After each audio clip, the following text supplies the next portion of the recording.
morning, everyone. It's Saturday morning with Cora.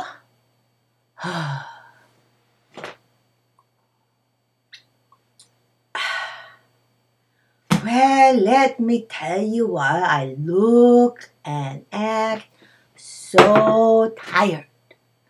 I didn't get much sleep last night. Now let me tell you why. I went over to my daughter's, don't you know? And she was gonna have coffee for me and some cookies, you know. And so I was in the living room, and I saw on the coffee table this nice book. And I said to her, honey, have you read this? And she said, yeah. I said, well, would you mind if I borrowed it? She said, are you sure, Mom? I go, yes, I think it would be a great book to read. So I brought it home. Now, it was called The 50 Shades of Grey. Now, I thought it was a self-help book on how to keep that beautiful gray hair as you're aging. But I was wrong. It is a book all on sex. I was disappointed in her. You know, back in my day, we had the decency to shove something like that in under the mattress, not set it on the coffee table. Youngins.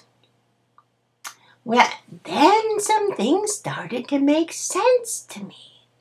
You know, I know some young mothers, you know, nice young mothers, but busy, you know, and I was visiting with them, and the one, her name is Dee Dee, cute little thing, you know.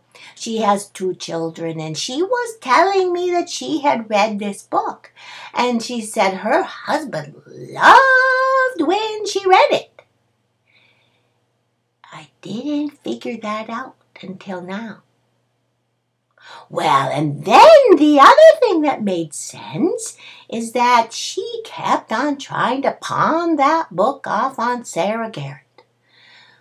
You should read this, Sarah. You should read this. Well, finally, Sarah turned to her and said, Dee Dee, she said, I already have 4 children.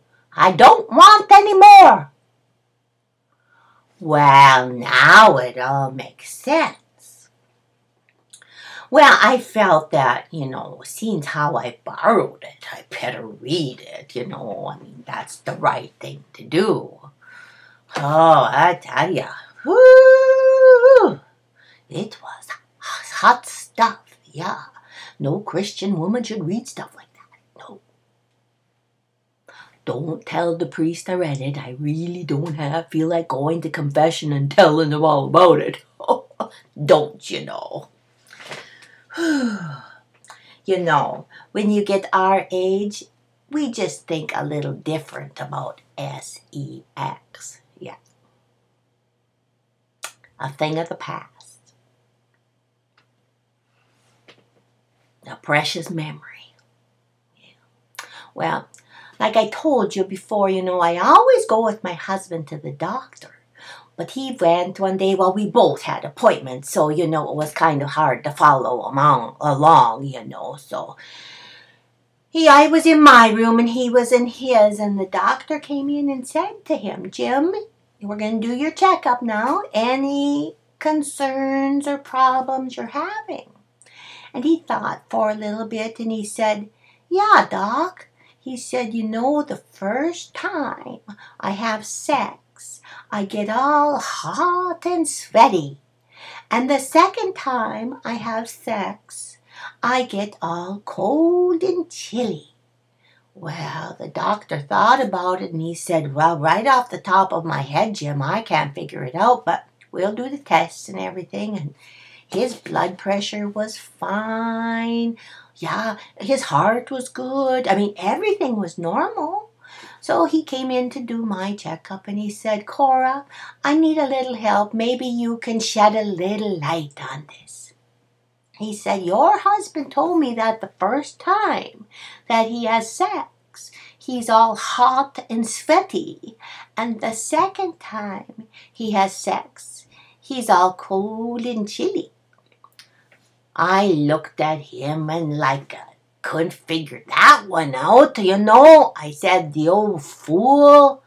The first time is the 4th of July. The second time is Christmas, don't you know? So I think I'm going to go take a little nap after staying up so late. You know, I finally found a good use for one of these Swiffers. Yeah. Oh, doll's good for it. Good fan. Well, until next Saturday night. Or day. Oh, I'm so confused after reading that awful stuff. Mind you. Bye!